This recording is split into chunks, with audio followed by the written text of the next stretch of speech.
Hoy vamos a hablar sobre qué necesitamos saber cuando nos embarazamos.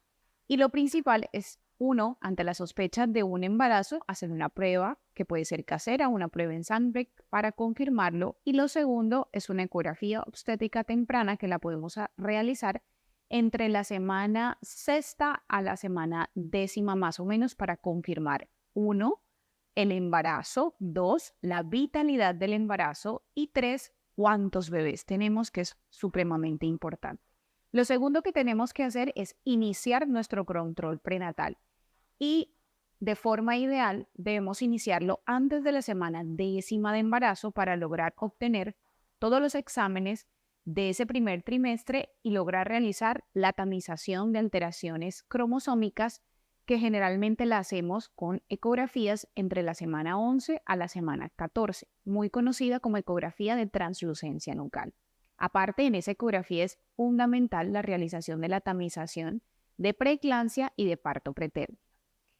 Lo tercero es arrancar con consultas médicas programadas, ¿cierto? Que dependen 100% del riesgo y la valoración de nuestro ginecólogo.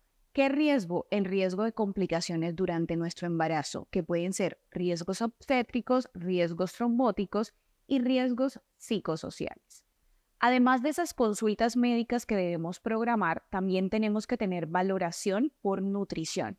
Es importante que durante el tiempo de embarazo tengamos un estilo de vida saludable y una nutrición que sea balanceada para poder aportar los nutrientes suficientes a nuestro bebé. De las cosas importantes que tenemos que tener claro es que debemos hacer suplementación de micronutrientes, los tres básicos, ácido fólico, que idealmente es en el primer trimestre hasta la semana 13, el hierro, que debe iniciarse desde la semana 12 hasta el parto, igual que el calcio. Y de las cosas que tenemos que tener en cuenta es que hoy Organización Mundial de la Salud y adicional a esto nuestro Ministerio Colombiano nos hace la recomendación de que debemos consumir esos micronutrientes inclusive después del parto entre 3 y 6 meses, porque apoya muchísimo con el tema de lactancia materna. Adicional a eso, nosotros también debemos hacer la recomendación de iniciar ejercicio. Entonces, en compañía de una dieta balanceada y la actividad física, que generalmente la recomendación es hacer caminatas o trotes suaves. Aquella paciente que por el contrario lleva una vida muy activa o venía haciendo ejercicio antes del embarazo, es fundamental que tenga que tener claro que sí lo puede continuar, pero que debe hacer ejercicios que no generen impacto en el abdomen. Si utilizamos pesas, no pueden tener un peso superior a 5 kilos porque puede generar cierta sensación de dolor y cansancio. Y adicional a eso, cuidarnos mucho en la zona abdominal cuando vayamos a hacer esos ejercicios. También tenemos que tener valoración por odontología y psicología. ¿Por qué odontología? Resulta y pasa que cuando estamos embarazadas tenemos riesgo de hacer enfermedades en la boca o por el mismo cambio hormonal secundario del estrógeno, podemos tener enfermedad periodontal e inflamación de las encías. Entonces es fundamental que nuestro odontólogo nos diga si tenemos riesgo o no de esas enfermedades. Además, prevenimos de esa forma algunas complicaciones, infecciones o la presentación de caries. Importante el psicólogo. Somos propensas a tener trastornos emocionales, inclusive depresión después del parto. Entonces es fundamental identificar qué factores de riesgo tiene cada paciente para ese tipo de alteraciones. Y lo otro es que con los cambios de humor es fundamental que tengamos el apoyo de psicología para poder minimizar los efectos de esos cambios hormonales.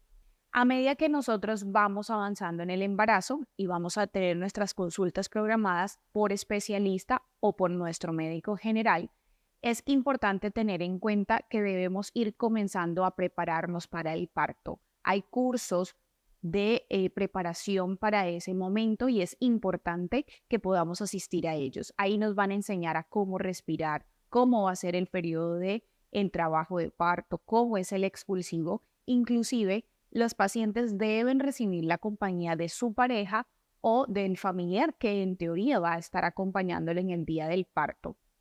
Toda esa preparación nos va a ayudar y nos va a minimizar en complicaciones respecto a eso. Además, tenemos que comenzar a observar, ¿cierto?, la posibilidad de un parto vaginal y tratar de que esto sea mucho más enfocado a ello.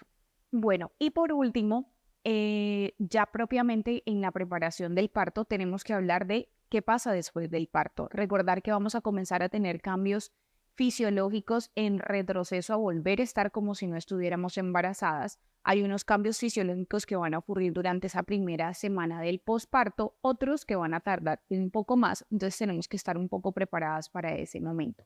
Importante es el inicio de la lactancia materna y recordar que es ese primer momento y realmente es lo que va a permitir una buena relación con tu bebé.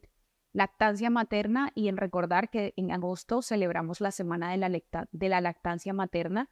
Entonces es estimular a todas nuestras pacientes que este es el alimento fundamental que necesitan nuestros bebés durante los primeros 6 meses de vida. Después vamos a tener una lactancia materna en complemento a la nutrición apoyada por la guía de nuestro pediatra.